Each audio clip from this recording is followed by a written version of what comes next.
جب بھی کوئی نئی چیز کی جاتی ہے تو یقیناً انسان جھجکتا ہے، شوق ہوتا ہے، لغوی بدعت ذہن میں آتی ہے کہ یہ تو نیا کام ہو رہا ہے جو حضور نے نہیں کیا۔ بھئی جب ہم کہتے ہیں کہ جو کام حضور نے نہیں کیا، صحابہ نے نہیں کیا، بعد میں کیا جائے بدعت ہے، تو یہ بات سمجھ لیں، ہم سمجھتے ہیں نا، ہم ان کو شامل کر لیتے ہیں، تو جب صحابہ کرنے لگتے تھے نیا کام جو حضور نے نہیں کیا، ان کی ذہن میں بھی یہی بات آتی تھی، اسی بات سے سوچ کا آغاز ہوتا تھا۔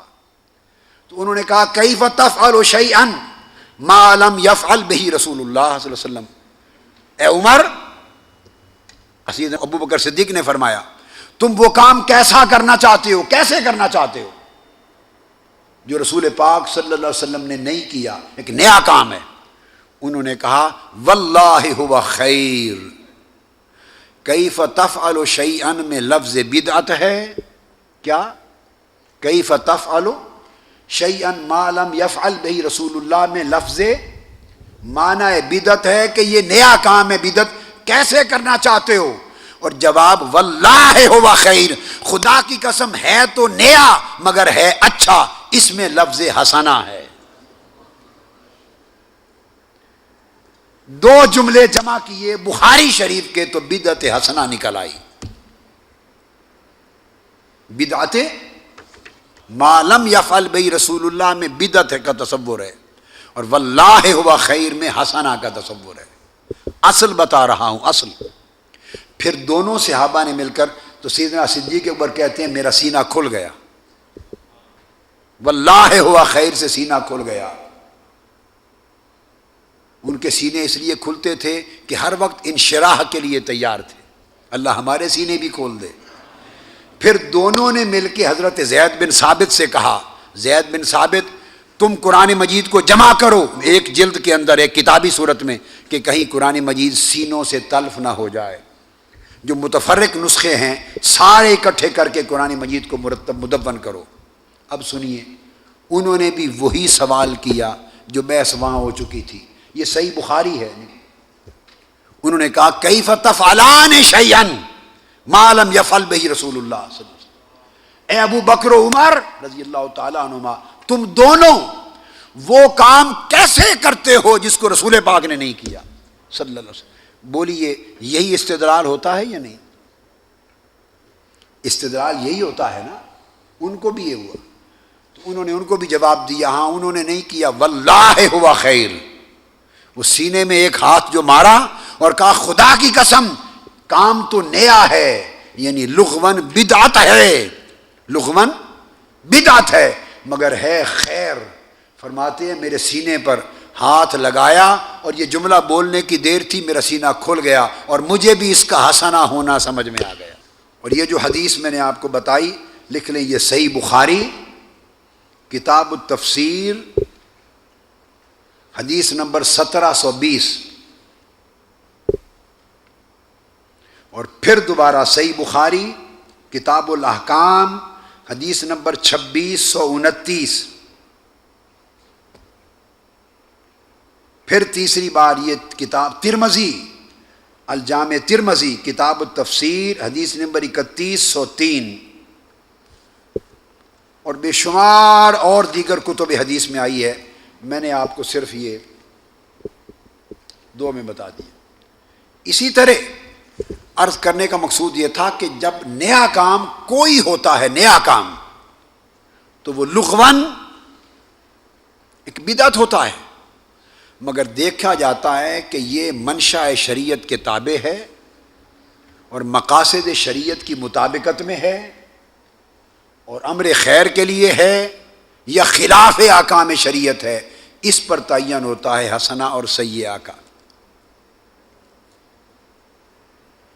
اسی طرح نماز تراویح یاد رکھ لیں، حضور صلی اللہ علیہ وآلہ وسلم نے پوری حیات طیبہ کبھی اس پر امام مقرر نہیں فرمایا، خواہ کوئی 20 رکعتیں پڑھے یا 8، میں دونوں کے لیے بتا رہا ہوں۔ نہ 8 رکعتوں کے لیے امام تراویح مقرر کیا گیا، نہ 20 رکعتوں کے لیے امام تراویح مقرر کیا گیا۔ اس وقت گفتگو رکعت کی نہیں کر رہا، یہ الگ آئے گی، آگے حدیث آئے گی، میں امام مقرر کر کے باجماعت نماز تراویح کا اہتمام کرنا، یہ بدعت ہے۔ حضور علیہ السلام کے زمانہ اقدس کے اعتبار سے آقا علیہ السلام نے نہیں کیا امام مقرر، اور کل حیات مبارکہ میں آقا علیہ الصلوۃ والسلام 2 راتیں یا تیسری رات 3 راتیں صحابہ کرام کے ساتھ آ کے نماز پڑھی۔ تیسری رات ساری رات صحابہ کرام انتظار کرتے رہے کہ حضور تشریف لائیں گے، اور آقا باہر تشریف نہیں لائے، اور آپ نے فرمایا مجھے ڈر ہے کہ امت کہیں واجب نہ سمجھے۔ پھر سیدنا ابوبکر صدیق نے 2.5 سال تک امام مقرر نہیں کیا نماز تراویح پر۔ پھر سیدنا فاروق اعظم رضی اللہ تعالیٰ عنہ کے بھی اوائل دور میں امام مقرر نہیں تھا۔ پھر ایک روز سیدنا فاروق اعظم رضی اللہ تعالیٰ عنہ باہر نکلے، اور آپ نے مسجد نبوی میں دیکھا لوگ متفرق نماز تراویح ادا کر رہے ہیں، صحابہ کرام۔ آپ نے کہا اس طرح تو لوگ غفلت کرنے لگ جائیں گے، اب کیوں آقا نے پہلے نہیں کروائی امام مقرر، اور امام مقرر کیا سیدنا فاروق اعظم نے۔ آپ کے ذہن میں سوال آئے گا کہ اگر انہوں نے مقرر کیا تو حضور نے مقرر کیوں نہیں کیا؟ میں نے کہا نا، وقت کے ساتھ تقاضے بدلتے ہیں، اور نئے تقاضوں کو پورا کرنے کے لیے اہتمام کرنے پڑتے ہیں۔ وہ اہتمام اگر تابع اصل اور مطابق شرع مقاصد شرع ہو تو وہ برا نہیں ہوتا، وہ بدعت دلالہ نہیں ہوتی۔ خلاف مقاصد شرع ہو تو برا ہوتا ہے۔ آقا علیہ السلام نے امام کیوں نہیں مقرر کیا؟ سادہ جواب ہے کہ دور غفلت نہ تھا، وہ دور غفلت نہ تھا۔ صحابہ مستعد رہتے ساری رات بھی عبادت کرنے کے لیے، آقا روکتے تھے کہ اتنا نہ کھڑا ہوا کرو، کچھ سویا کرو، کچھ پڑھا کرو۔ وہ دور تھا۔ جو زمانہ گزرتا گیا تو سیدنا فاروق اعظم رضی اللہ تعالیٰ عنہ کو خیال گزرا لوگ متفرق پڑھ رہے ہیں، کوئی گھروں میں کوئی مسجد میں، زمانہ گزرتا اسی حال میں گیا تو لوگ غفلت کا شکار ہو جائیں گے اور پڑھنا چھوڑ جائیں گے، لہٰذا کیوں نہ ان کے لیے اہتمام کر دیا جائے کہ پابندی سے پڑھیں۔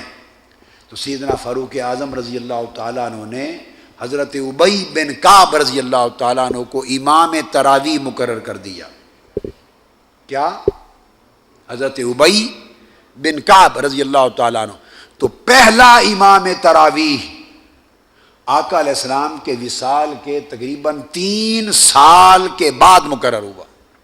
سیدنا فاروق اعظم نے امام مقرر کیا، حکم دیا کہ ان کے پیچھے باجماعت پڑھو۔ اگلی رات پھر نکلے دیکھنے کے لیے، جب آئے اور دیکھا کہ امام کے پیچھے باجماعت نماز پڑھ رہے ہیں تو سیدنا فاروق اعظم رضی اللہ تعالیٰ عنہ نے فرمایا، اور یہ حدیث بھی صحیح بخاری میں ہے، جو ابھی کوٹ کر رہا ہوں نا، یہ بھی صحیح بخاری میں ہے، بخاری پڑھا رہے ہیں تو بخاری شریف میں سیدنا فاروق اعظم نے فرمایا، ان کو اکٹھا نماز پڑھتے ہوئے فرمایا، نعم البدعۃ ھذہ، نعم البدعۃ ھذہ، دیکھ کر فرمایا دیکھو کتنی اچھی اور پیاری بدعت ہے۔ بعض لوگ کم علمی کی وجہ سے یا زیادہ غصے اور جلال کی وجہ سے، تنگ نظری کی وجہ سے، جن کے فہم اور علمی دینی ادراک میں توسع وسعت نہیں ہے، تنگ نظری کی وجہ سے وہ کہتے یہ کیا ہوا، کبھی بدعت بھی اچھی ہو سکتی ہے، جب بدعت ہوئی تو بدعت تو غلط ہوتی ہے۔ انہیں کہیں کہ دین کی اوپر رائے سے فیصلے نہ کریں، ہمیں چاہیے کہ اپنی ذاتی آراء کو پھینک دیں اٹھا کر، دین کے فیصلے دین دینے والوں اور جن کے ذریعے دین پہنچا ان کے اقوال پر قائم ہونا چاہیے۔ سیدنا فاروق اعظم نے لفظ بدعت بھی استعمال کیا اور نعمہ بھی استعمال کیا۔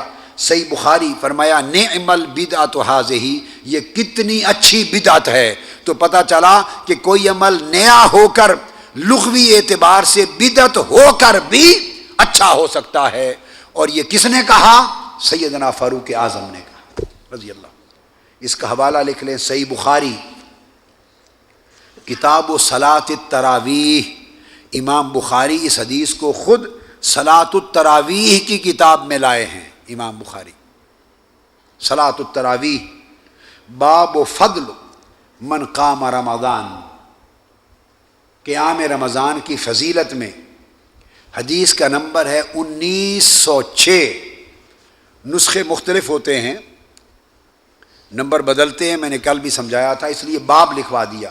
کتاب صلاۃ التراویح اور باب فضل من قام رمضان، رمضان کے قیام کی فضیلت میں. یہ امام بخاری اس حدیث کو لائے، اور موطا امام مالک وہ بھی حدیث نمبر 250 کے تحت جلد دوم میں اور جلد اول میں 114 امام مالک بھی الموطا میں حدیث کو لائے، اور دیگر کتب میں بھی ہے. میں نے صلاۃ التراویح کے عدد پر حدیث کی پوری کتاب مرتب کی ہے، التصریح فی صلاۃ التراویح. یہ حدیث کی کتاب ہے جو میں نے نماز تراویح کے عدد پر مرتب کی ہے. تفصیل پڑھنے کے لیے یہ میری حدیث کی کتاب جو چھوٹی ہے آپ کے لیے کافی.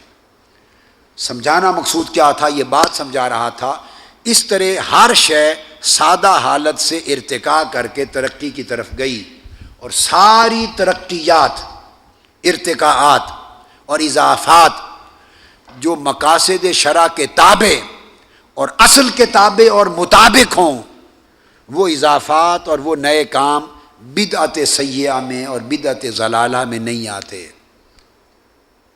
وہ مستحسنات ہوتے ہیں، اور اگر ان پر لغوی اعتبار سے بدعت کا لفظ لکھا بھی جائے جو ائمہ نے لکھا ہے تو وہ بدعات حسنہ ہوتی ہیں. سب سے پہلے نئی ویڈیوز کو حاصل کرنے کے لیے شیخ الاسلام ڈاکٹر محمد طاہر القادری کے آفیشیل یوٹیوب چینل کو سبسکرائب کریں اور بیل آئیکن کلک کریں.